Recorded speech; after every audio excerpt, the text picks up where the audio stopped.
there's nobody here.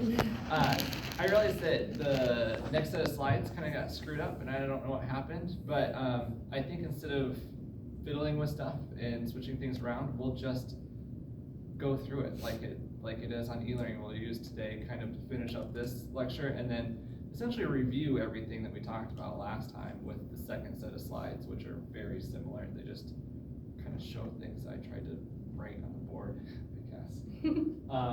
So today we'll go through the seventh cranial nerve, and then we'll go back through everything else. And I don't think it should be all that long. Yeah. I didn't check. Is there any quiz due this weekend? Oh, yeah. Was there? I can don't know. actually. You check the syllabus. A responsibility. I don't think it is. Well, it's mine too, but I don't think there is. You can't be due. Yeah, yeah. The 27th. Yeah. Oh, you just checked? Yeah. Okay. That's the Thursday. Oh, that's, yeah.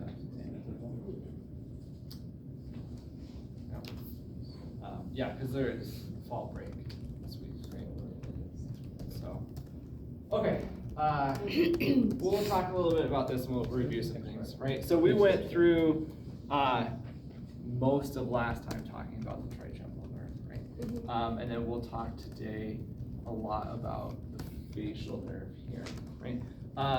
So there are 4 nuclei associated with the facial nerve, right?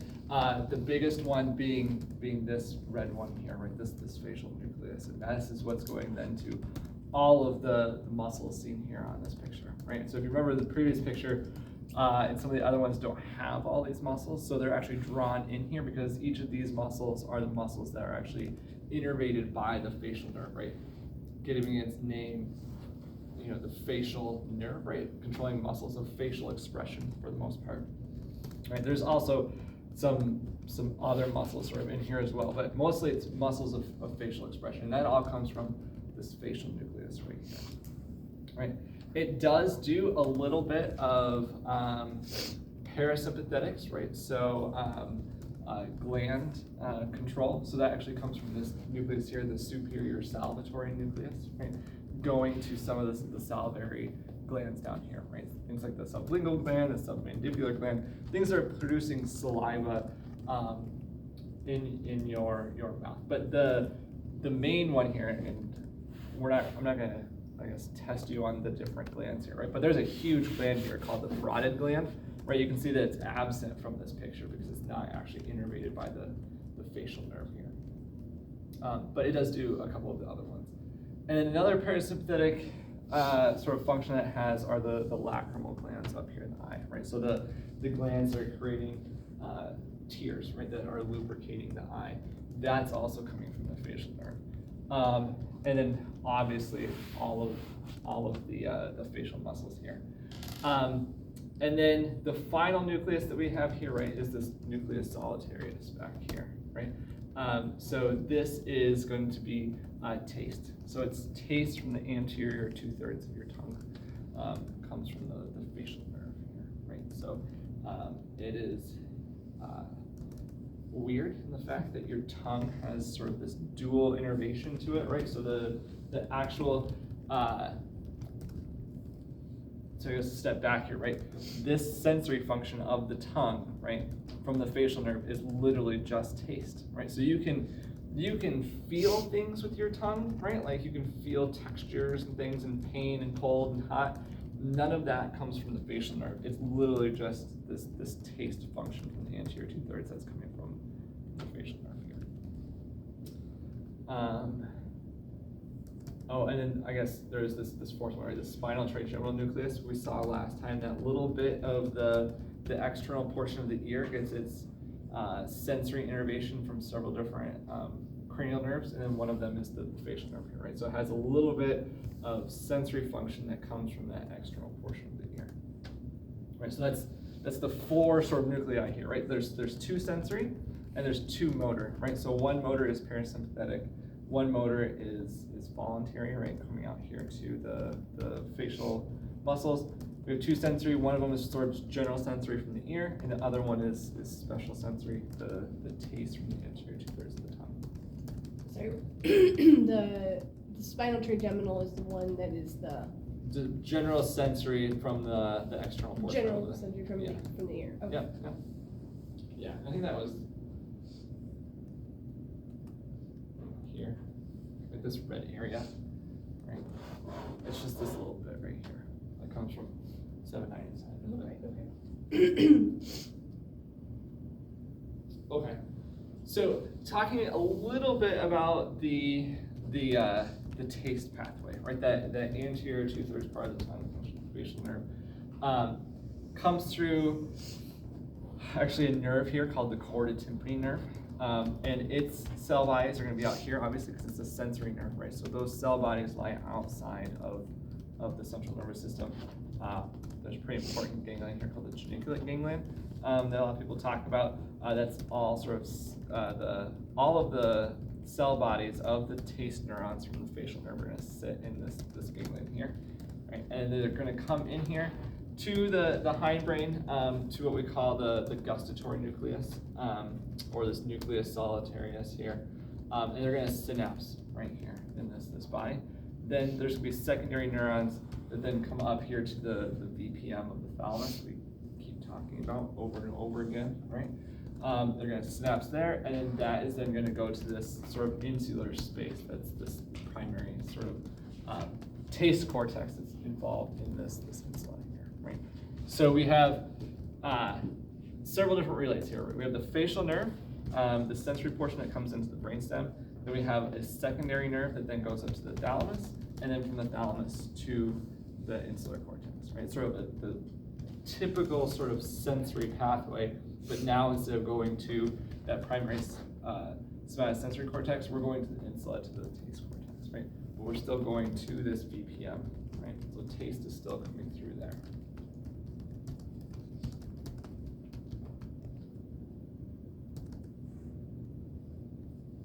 Okay, so we've talked a little bit about upper motor neuron versus lower motor neuron lesions. And there is a weird quirk in the facial nerve that allows us to easily identify if it's an upper or lower motor neuron lesion. And that is sort of this region from about the mid-eye level up. Okay. So in typical fashion, right, so we have motor neurons starting on the contralateral side, right? They're going to send information down here to the pons, right? So it's the facial, so it's synapsing here, and then from the pons, this facial nerve is actually going to come out and innervate then the opposite side of the face, right? So these upper motor neurons are the ones that are actually crossing, and then the lower motor neuron stays on the same side to go to the contralateral side of the face. Okay, so this happens a lot like the rest of the corticospinal tract that we just talked about, right? But instead of going down here to the actual spinal cord, these neurons are stopping here, right, in the pons area, crossing for the face, and then the facial nerve is going to come out on the contralateral side and innervate the face. Okay. The interesting thing here is that the neurons that are going to this area that's above the eye actually receive inputs from both the right and the left. So you can see that here. So this sort of red area is supposed to be sort of this top part of your face. And so you can see there's input from the right-hand side and also input here from the left-hand side. They're going down to these same neurons of the facial nerve. They're then going to innervate essentially the forehead, right, or the top portion of the face here. Yeah? Does the part that crosses over also do that? The lower picture, saying like it shows the whole face being Yeah, so we can get into this in a second, right? But it's a upper motor versus lower motor neuron lesion, right? So if you have a lesion here where this black sort of line is here, right? So you're going to take out both of these neurons here. So both of them are coming down into here. These neurons here that are then coming down to the forehead are getting a second innervation from the same side, right? Whereas if you cut this lower motor neuron, right, then you're losing information to the entire face here, right? So if you cut the upper, right, you're only losing information essentially to one side of the face because the lower half of the face, because the upper half is receiving inputs from both sides, right? So it's like a dual innervation type system here. Does that answer your question? right? So then, these fibers here are also going to the ipsilateral side here as well, right? Because it's the same thing as over here. So this will also go I guess the contralaterally. question is like, well, what is what we're doing with the upper isn't on that same part? What do you mean? What is it doing? It's so it's receiving, the lower motor neurons are receiving input from two different neurons, right? So it's staying on the same side, but it's receiving input here from two different neurons, which we haven't seen before, right? It's always sort of one-to-one here as we're coming across, or at least one side to the opposite side. Mhm. This time we're having both sides innervate this single-sided neuron. Oh, Yeah. so is it because we don't isolate the movement of the forehead to one side or the other, that they kind of it happens centrally? Like, because normally, like, if it was on the right side, you'd see a left side deficit, right? Yeah, absolutely. So in this case, because it's Both. sort of centralized and we don't really have a lot of, I can't even imagine what movement it would be that you would just only raise your, middle of your forehead, like somehow Right, yeah, one I mean, side. it's I mean, you a can do it with little- your eyebrows, I You guess, can do but- your eyebrows, so, Yeah. right, so you can raise one eyebrow Raise one or eyebrow, the but other. otherwise. Yeah, otherwise, most of your forehead, even you have Moves muscles on the symmetrically. top of your scalp here. Mhm. right? Yeah, your Um, frontalis or something. Yeah, so those are also being done by both. Okay, Or so you can use both, yes. so I guess let's pretend it was an eyebrow. Like, would that still decussate contralaterally and still get input on the other side? Mhm. Okay, so why doesn't that, like in the case of the A lesion, why isn't that also then, like, I see how lesion A in bottom, her bottom left is messed up, but why isn't her upper right?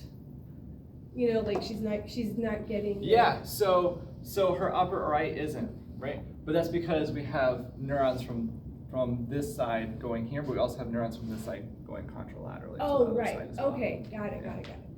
Right, that makes sense. Okay, interesting. So it's just a repeat message? Yeah, I wouldn't say repeat, I would say able to control with both sides of the cortex, Okay. right? Because you could have, I don't know if it works this way, but you could theoretically think about this, right? You could think about the neurons in this side only sending information down here, but the neurons of this side not sending information down here, Right. right? So you can get input from both sides, right? Not necessarily that you are going to absolutely have input from both sides. Okay. In normal life, like where there's no lesion, would you have function on both sides all the time, or would it just be Yeah, one? that's my understanding. Okay. Yeah. Okay, cool.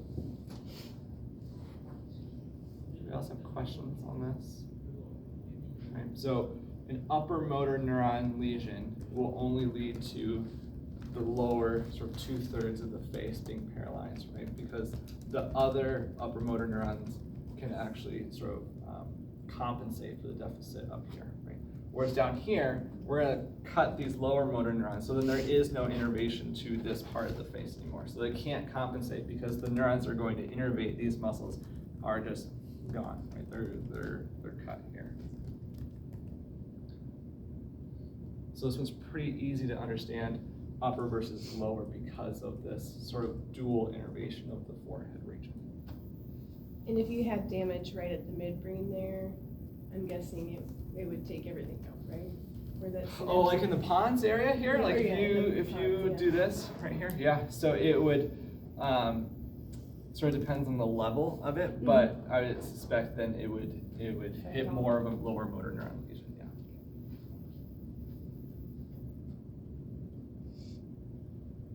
Yeah, or it would do both sides of the face, right? So where these are decussating, fibers from the other side are also decussating at the same time. Right, So you'd right, hit okay. both sets of decussations, right? And they would be all of the face. Yeah, okay. Probably amongst other things. Yeah.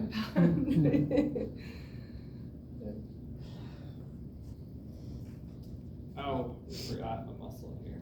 Sorry, we're gonna go back. All right, there is one other muscle here that I didn't talk about. Kind of like with before when we were talking about the cordotympany muscle. There is another muscle here that basically does the same thing, where it's going to dampen the amount of noise actually reaching the inner ear. Oh, So yeah. this muscle here, this stapedius muscle, if you talked about in general anatomy that there are these, what we call ossicles, there's 3 bones essentially that move sound information from the outer portion of your ear to the inner portion of your ear. And these bones vibrate with sound, right? And they push on a membrane for your inner ear. Okay. This muscle here essentially attaches to one of those bones and won't let it vibrate very much. Okay. It's called the stapedius muscle, and I think later in the slide I was just on, it calls it the pyramidal muscle. So this pyramidal muscle is the same thing as the stapedius muscle that we're talking about right here. Right? I call it the stapedius muscle because the bone that it's actually inserting on is the stapes. Yep. Yeah, and so it does the same thing, right? You hear a loud sound, right, and it's going to tense that muscle up and not allow those sounds essentially to reach the inner ear, to damage the inner ear, right? It's mostly a protective mechanism. It's the same example that I gave before, right? You're at a loud concert, right, and your ear is trying to protect the cells of your inner ear from the loud noise. And so it tenses that muscle, so the physical vibrations actually can't make it to the inner ear. Okay, so these efferents, or these motor neurons, right, are going to the striated muscles of facial expression. They also go to that stapedius muscle as well, right, to dampen the sound coming to the inner ear. Then we just talked about this, right? This lower motor neuron lesion causes ipsilateral face weakness. It's also going to cause hyperacusis, right? So because these motor neurons coming here to the face are also going to that stapedius muscle, if you get rid of them, right, things are going to sound louder, right? And that is this right here, hyperacusis. Okay. A lot of times lower motor neuron lesions are due to something called Bell's palsy, right? So if you have essentially a lower motor neuron lesion, right? A lot of times it's due to, we go back here a little bit. These nerves, as they're coming through over here, are going through your parotid gland. So like I said before, right? This isn't actually innervating this salivary gland right here, this parotid gland, but the parotid gland can get tumors in it and then push on that facial nerve.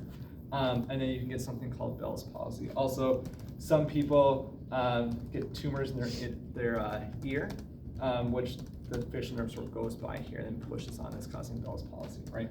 Or sort of any myriad of things, essentially, of these lower motor neurons, right? A tumor pushing on there, a stroke of the blood supply going there, right? Those sorts of things can all cause Bell's palsy, which is essentially is usually demarcated by the facial muscles on one side of the face not working.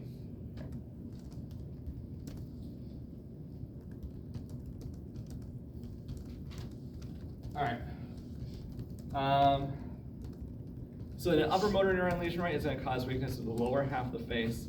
We can also get loss of taste sensation for the rostral 2/3 of the tongue if there's an issue with the facial nerve. And we can also get decreased salivation and tear formation, right? Because these are all sort of functions of the facial nerve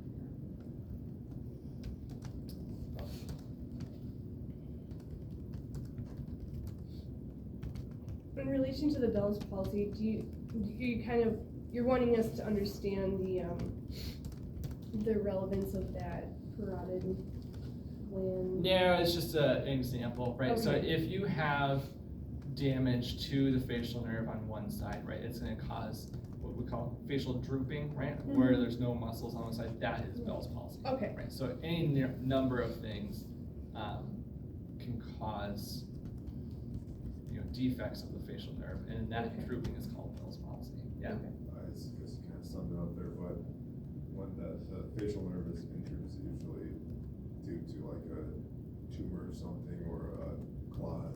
Yeah, it's a couple of things. You can have an upper motor neuron lesion, mostly due to a stroke, right? And so that can cause Bell's palsy, sort of in the cortical area, and then the next most common is actually a tumor of that parotid gland, or like an issue with that It's not parotid really gland. gonna be like one force trauma or something. No, not usually. Yeah.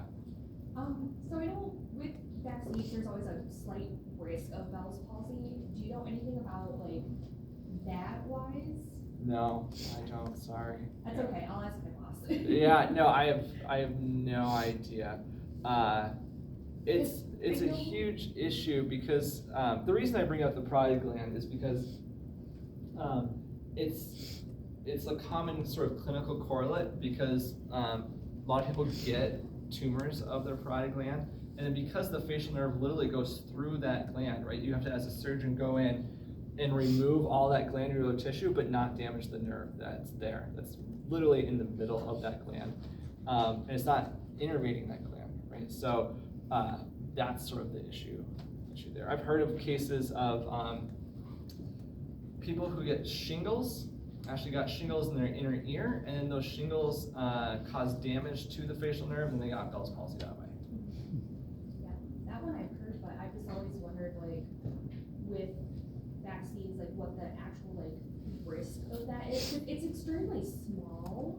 Yeah, I don't know. Risk, I mean, it happens in less than 2% of every person who gets a vaccine yearly.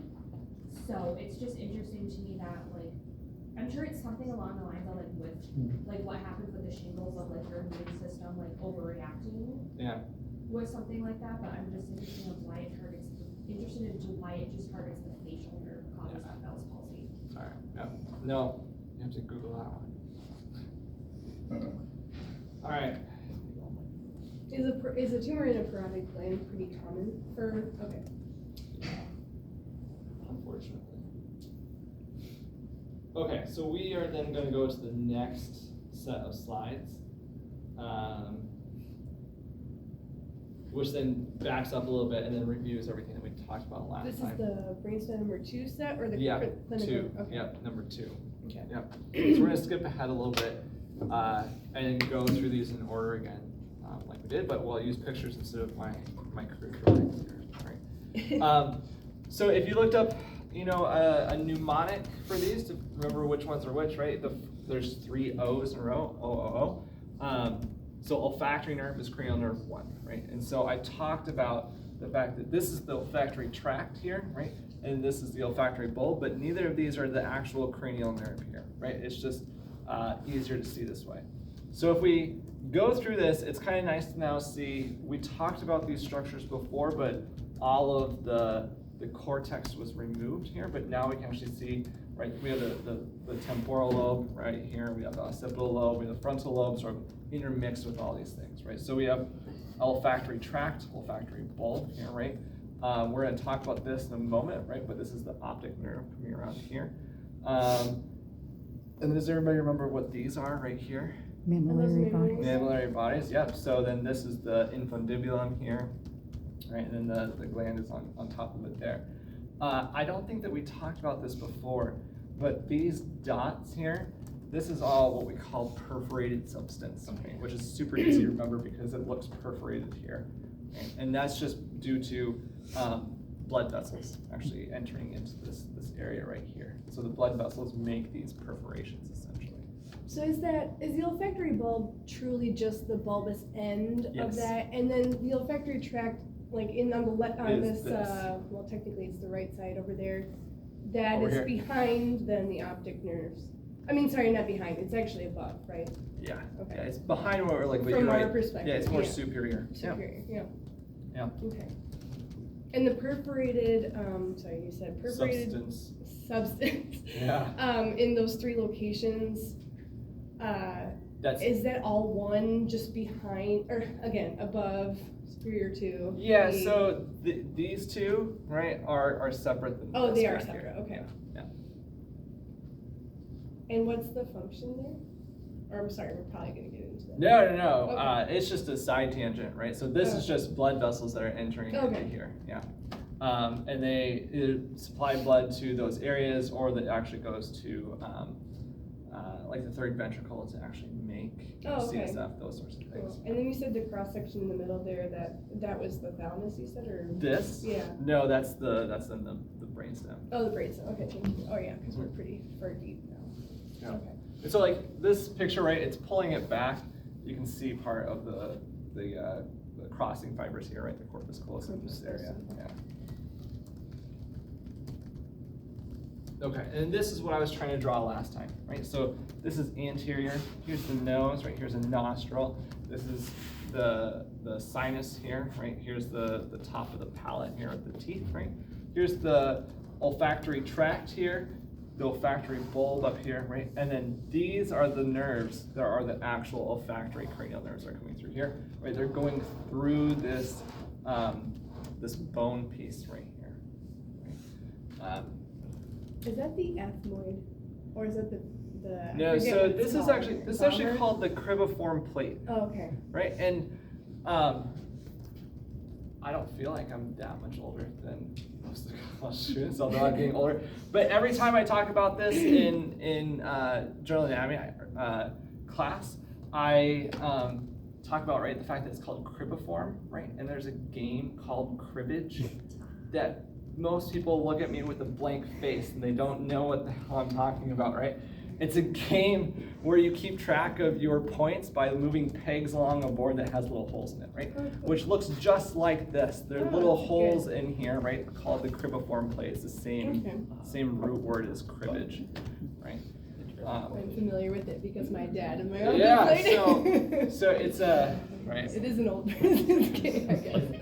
So, yeah, the olfactory nerves go through that cribiform plate. So it's not an olfactory nerve? Nerve, per se, it's nerves? Yeah, if you wanna, yeah, absolutely. Yeah, they're not, so when we have nerves put together, we call that fasciculation. They're not fasciculated, right? They're not sort of clumped together. You're right, they're sort of individual here. Okay, so the optic nerve though still includes everything that runs through, or sorry, the olfactory nerve still includes everything that runs through the tract, right? No, these actually come up here and then they synapse in the bulb. Oh, okay, so they are really just the little branches. They're just these, and Okay. and the reason that there is a bulb here is because of all of these connections, right? And then you have another set of nerves that then go back. Okay, so the question, or so technically the olfactory nerves, like he's saying, is all of those. Yeah. But call it one. Okay. Yeah. Which is why it's not considered like a true cranial nerve. Yeah, exactly. Yeah. I would assume that. Because those, they come up here. Right? Yeah. Shove a crayon. Yeah. And then that front one that goes down the bridge of the nose, is that also then? No, this is actually part of the trigeminal nerve here. Okay. It's just sensory coming through. Okay. Same way with this here. Okay. So they just synapse in the bulb, not like that furthest right one, kind of looks like it's on the track. Yeah, it sort of comes into here. This is all sort of the same thing. It's just that there's more connections over here, making it larger, than there's fewer connections back here. Yeah. Yeah.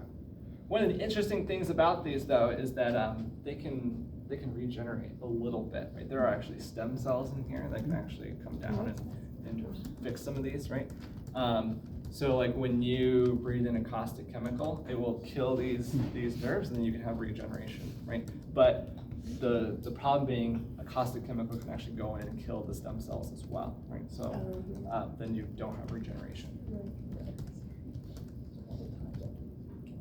We actually have a person in the department that's what she studies, right? She studies generation of olfactory nerves, right? And how these sort of come down and make connections, and how to sort of regenerate these cells in here, right?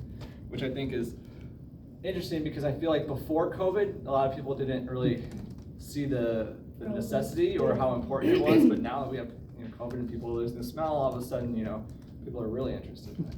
I still have patients coming to me asking me, do you know anything that'll give me my smell or my taste back? And I go, No, yeah. Like, and they're like, it's been over a year and I still don't have my smell back. Yeah, and some people, it comes and goes, I know, Yeah. So since there are stem cells that are designed, really to go towards producing neurons, not necessarily, a stem cell in theory is supposed to be able to do anything, right? They are are specific to neurons? No, yeah, Okay. they're specific for this population. They only become olfactory nerves. Oh, they do only, Yeah. okay, because I was gonna say, has any experiments been done to move those neuron stem cells to another place in the brain or something? I don't think so, no, and they just. Because they're pretty targeted? Yep. Okay, cool, thank you. All right, so then we'll move on to the second O here, right, the optic nerve. So I talked about this briefly, but these cells actually have their endings here in the retina, right? And they're gonna come from the retina and they're gonna coalesce together behind the retina here as the actual optic nerve, okay? And it's gonna come back here. So it's this huge sort of structure right here that is taking all this visual information from the retina of the eye, and we'll bring it back to the brain back here, right? And sort of as a preview here, right, we're also going to talk next about these muscles on each side of the eye. They're actually moving the eye a little bit. Okay, and I started drawing this last time as well, but we have this structure back here, right, this optic chiasm, where a large portion of these neurons are actually going to decussate and go to the other side, and another large portion of them are going to stay on the same side here, depending on where they are. And this picture divides it up between medial and lateral, showing you how the medial neurons here, these optic neurons, are going to come through, right? And they're going to decussate, and they're going to go to the contralateral side, whereas the lateral ones are actually going to stay on the same side. And it's the same thing with the eye over here, right? These medial neurons are going to decussate and go to the opposite side, creating this optic chiasm, whereas the lateral ones are going to stay on the same side, right? So lateral, ipsilateral are same side, and the medial ones are the ones that are more nasal, right, closer to your nose. Those are the ones that are going to decussate. So one of the interesting things that we can talk about here a little bit, getting off topic, is that everything that we're talking about with the cranial nerves is pretty much true for almost all vertebrates, except for this. So vertebrates that are more prey animals, right, that they have their eyes on the side of their heads, right, like mice or even fish, those sorts of things, they don't really have much of an optic chiasm, right, because their eyes are pointed so far apart from each other, and they don't really have this crossing of the visual or overlap of their visual field. They have very little fibers that cross them in line. But because our eyes are in front and look forward, we have an overlapping quite a bit of the visual field, creating a lot of this sort of optic chiasm that crosses. Is that, and that actually allows those prey to have somewhat two different pictures going on in their brain, right? Yeah, Okay. yeah, it's not blended Not together. blended. Yeah. So the only other thing about this image talking about, it's all optic nerve. Coming from the eye to the optic chiasm is what we call optic nerve. Sometimes after that, then we call it the optic tract, right? So if somebody refers to the optic tract, they're really referring from this chiasm back, for closer to the brain. Okay, and so this is what I was talking about with the visual fields last class period as well. So everything on your right-hand side, when I'm looking out here, everything on my right visual field is going to end up in the left side of my brain. Okay, everything on my left side of my visual field is going to end up on the right side of my brain, right? But it's not going to be that this eye is only looking over here and this eye is only looking over here, right? So this right visual field, as the information comes, right, it's coming in an angle here, it's going to hit from the right visual field the medial part of my right eye and the lateral part of my left eye. Okay. And so because of that, right, so it's going to hit this portion over here, it's hitting the lateral part of the left eye, and it's going to stay on the same side, right, because the right visual field has already crossed over, and the information is going to flow over here. Whereas the right visual field area hits the medial side of this eye, it hasn't crossed over yet, and these fibers then cross over to the other side. And the same thing is true for the other way. And that's because our eyes orient. So like, if I'm looking this way and my eyeballs turn, I hit the lateral side of the left eye. Yeah, I think that. Is that how because I mean, it's kind of weird when you look at it that like, it's the left, it's the left lateral edge. It's like this, right? Okay. So this entire region over here, right? is then going to, the information is gonna flow this direction, right? We're gonna hit this part of the eye here. Okay, I see. We're gonna hit this part of the eye here, So right? it's more to do with the retina than it is to do with the eyeballs edge. Yeah, Yeah. yeah. So most of the information that we're seeing, you can kind of see it here, right? There's an overlap between both eyes. There's very little information out here that's only going to one eye. Is that technically peripheral vision? Yes. Okay. Yeah.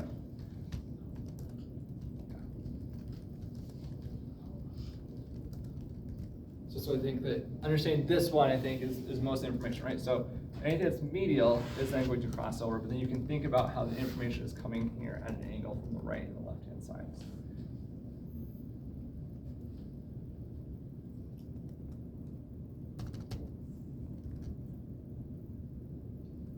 Okay, so this is the same picture as before, right?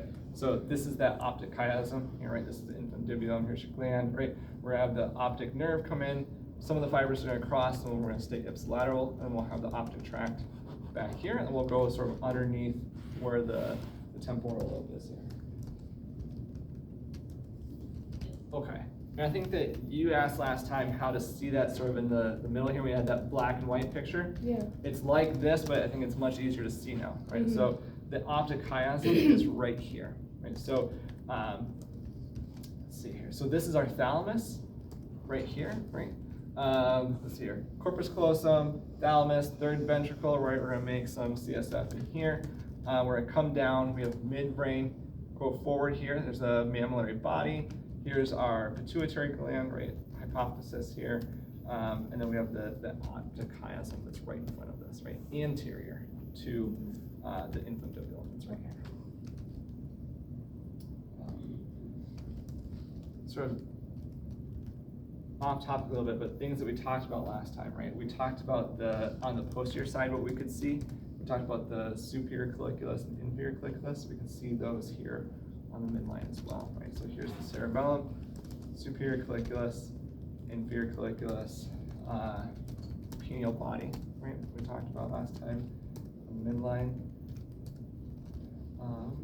So the infundibulum, just remind me please, is the stem of the pituitary gland? Yeah. Okay. Yeah.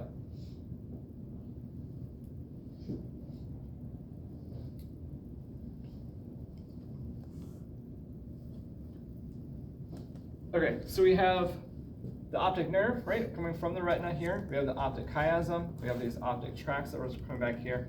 And we talked about this last time, but then it's going to come back, and it's actually going to synapse here in the lateral geniculate nucleus, right? This LGN out here that we could see before when we actually looked at the outside of the brainstem.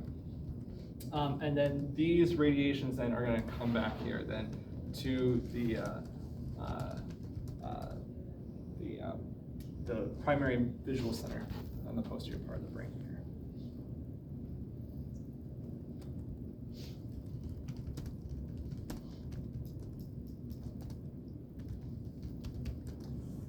Okay, so I said this before, but we're going to have an entire lecture on oculomotor things, but just sort of point out how these structures sort of fit in here, right?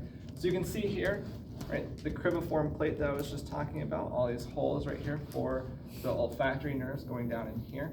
The optic nerve is actually going to be sort of deep to all of this, and it's going to come out here. Here's the optic chiasm. Here's the pituitary, right here as we're coming across, right? And then here's that huge trigeminal nerve that we talked about last time, right? It has these three main sort of portions of it as they radiate out to gather sensory information from the face. We have three nerves right here, sort of to the medial side of this trigeminal nerve. And these are nerves that are going to innervate those muscles that go around the eye. Right? The one that we'll talk about right now, right, is the oculomotor. So 3, and then 4 is right here, and then 6, right? So 3 is oculomotor, 4 is trochlear, and then 6 is abducens, right? So all of those right there.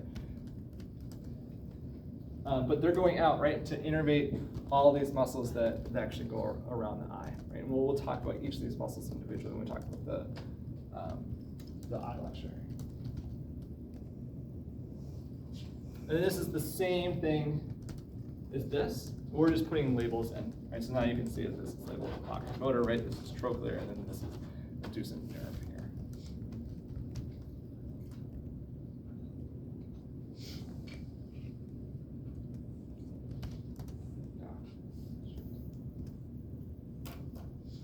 Okay, so the oculomotor nerve, most of the time what we're going to talk about here is that, right, it obviously is the motor nerve to the ocular muscles here, and you can see that mostly here, all these muscles. But if we remove these top couple muscles here, and then also this trigeminal, this portion of the trigeminal nerve, and we actually look down in here, there is a ganglion here called the ciliary ganglion, and it provides parasympathetic innervation to the pupil here, right?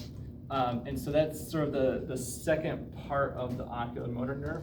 So one part is to innervate the muscles here, and the other part is then to provide parasympathetic innervation to the pupil of the eye as well. Right? So we have those two portions, right? A voluntary and also an involuntary portion of this oculomotor nerve, right? So just like all the other motor neurons, right? Those oculomotor neurons are going to those muscles, are going to go directly from the brainstem and go out and innervate an individual muscle, right? Because this is involuntary, right? Or we have parasympathetics.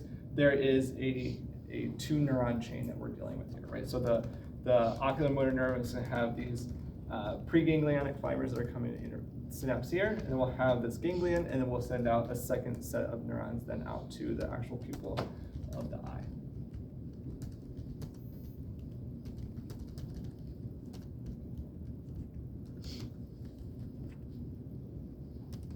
Okay, so this is labeled as trochlear nerve, but then we can talk about the previous slide, right? The oculomotor nerve. So the oculomotor nerve, right? Cranial nerve 3 is the most sort of superior portion of this image right here, right? And its fibers are coming from this oculomotor nucleus that's right here, right? So these fibers of this nerve have their cell bodies here within this oculomotor nucleus. There is a secondary nucleus right here, this Edinger-Westphal nucleus, right? That's where those parasympathetic or involuntary fibers are coming from, right? So there are actually two separate nuclei between the voluntary neurons and then the involuntary neurons here as well, right? But then they come out together as that oculomotor nerve. So, sorry, where it says oculomotor nucleus, you're saying that's where the cell bodies of the voluntary movement neurons are, and then in the Edinger-Westphal nucleus is where the parasympathetic neurons are, cell bodies are. Yep. But the combination of them are both considered oculomotor nerves. Absolutely. Okay. Yep. And so we are looking from posterior here, right, to anterior. This is the fourth ventricle again here, right? This is superior, inferior. So this oculomotor nerve, right? So these cell bodies, and you'll see this in the internal brainstem structures, right? Sort of lie posteriorly here, and then they go through the brain here, right, out, and they exit anteriorly. And most of these motor neurons do, right? We can see motor neurons here exiting anteriorly, or sort of laterally here. The exception to this then is the trochlear nerve. And we saw this before, right? That trochlear nerve comes out posteriorly, and it has to wrap around this direction, right? And we're wrapping around in order to go anteriorly towards the brain, right? So this oculomotor nerve comes out this direction anteriorly. These motor neurons then have to wrap around because they're going right to the same place. We're coming right through here, right? So here's the trochlear nerve, here's the oculomotor nerve. They're eventually going to come this direction, right, as we're getting closer to the eye.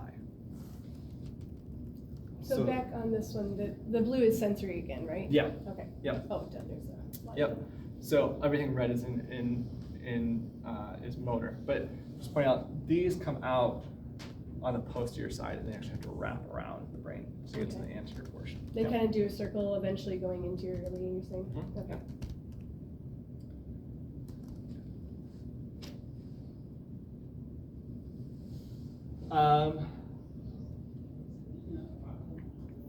What is that red nucleus? The red nucleus? Yeah. Yeah, so we're not really going to talk about it much in this class, other than the fact that in the internal brainstem, it's a nice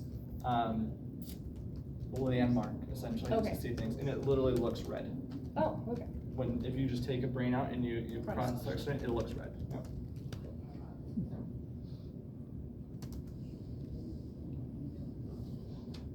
Okay, and then you can see this again here. I think it helps a little bit now the motor and the sensory sort of put together here, right? So then we have the ocular motor nerve nucleus here, and we have the Erddinger Westphal, right? And these fibers exit anteriorly with the ocular motor nerve here. Here's then the trochlear nucleus, just inferior to the ocular motor nucleus, and its fibers are going to exit posteriorly, and they have to wrap around then anteriorly around the brain here to get out.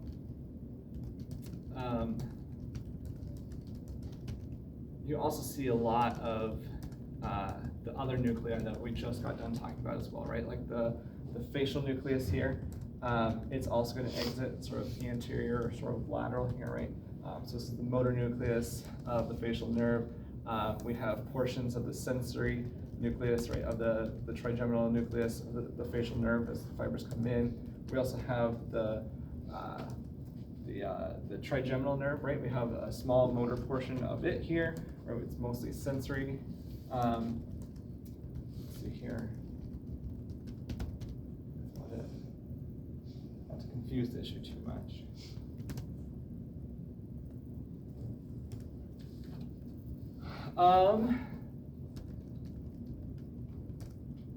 Right, and so now I guess we've covered 1 through 7. We didn't really cover 6 much, right?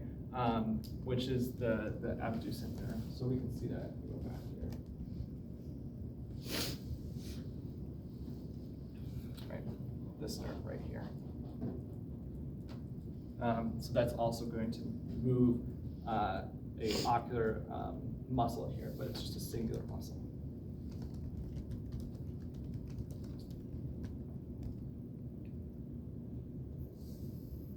We have gone through all of this last time. Perfect. Okay, so that is 1 through 7. So in the remaining time here, I realize that there's only a few of you. I have a bit of an announcement that this is actually going to be my last lecture. No way. I am leaving and going to the University of Minnesota, Whoa. which happened kind of abruptly. And so I just recently found out and started the transition. So for your guys' information, John Jellies is going to teach the rest of this class to you. So Is the format going to remain consistent? it's going to be all the same. So my same lectures, my same quizzes, everything. my Okay. same, everything is the same. So he's just going to pick up and act as a body to convey the information to you, right? I will say that he probably knows this information as well or better than I do. He's been a neuroscientist probably 30 years longer than I have been, right? So, yeah.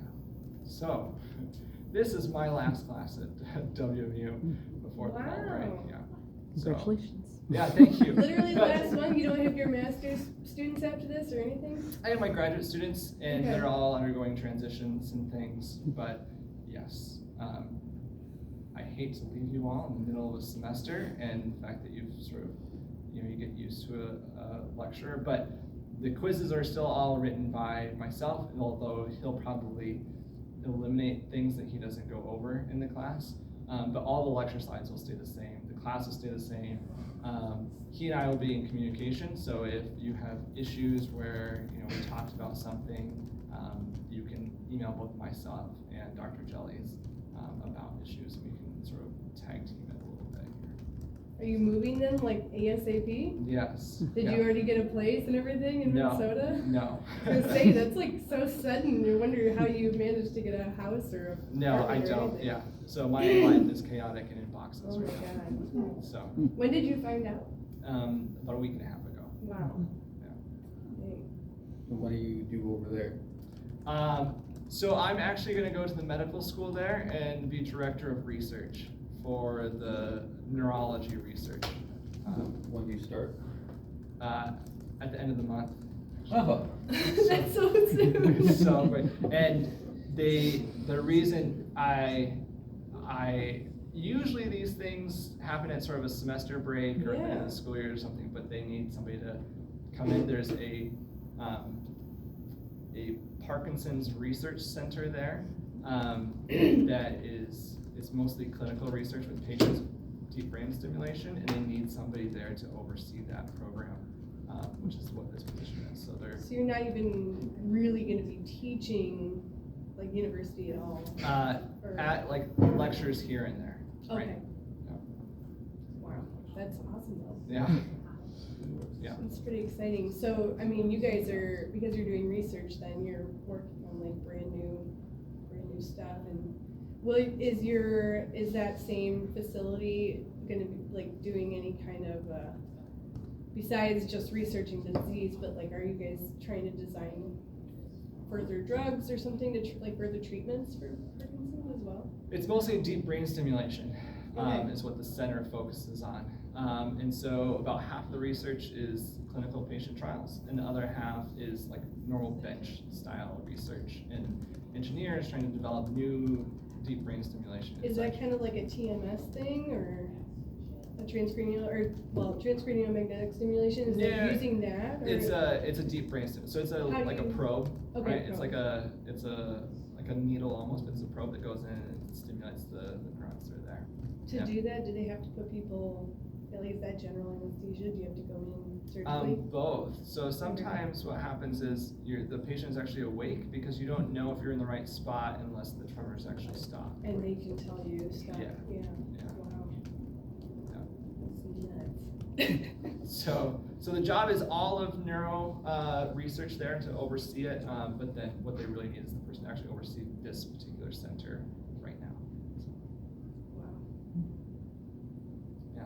So sorry to leave you all in a lurch and to change things, but it should be mostly the same, right? It's just going to be Dr. Gillies will present it to you a little bit differently, right? Is the only change in this. But Is he nice? I haven't had him before. I don't know the perception of Dr. Gillies in the department. Okay. Right, so he teaches the neuroscience Brian? class, Okay. right? So he's the typical one that teaches neurobiology or neuroscience. He teaches human physiology too. Oh yeah, so he's one of two people that teach human phys. So him and Dr. Lin teach. So then I'll be having him maybe later. Yeah. Yeah. So sorry about the abruptness, but any other questions about the transition or what's going on or anything like that? My email will stay the same. I still have access to it, so feel free to email me if you have issues or comments or questions about grading or anything like that as you sort of move forward. But he will be here after the break. Well, heck, feel bad, we would've gotten like a cupcake or something. Yeah.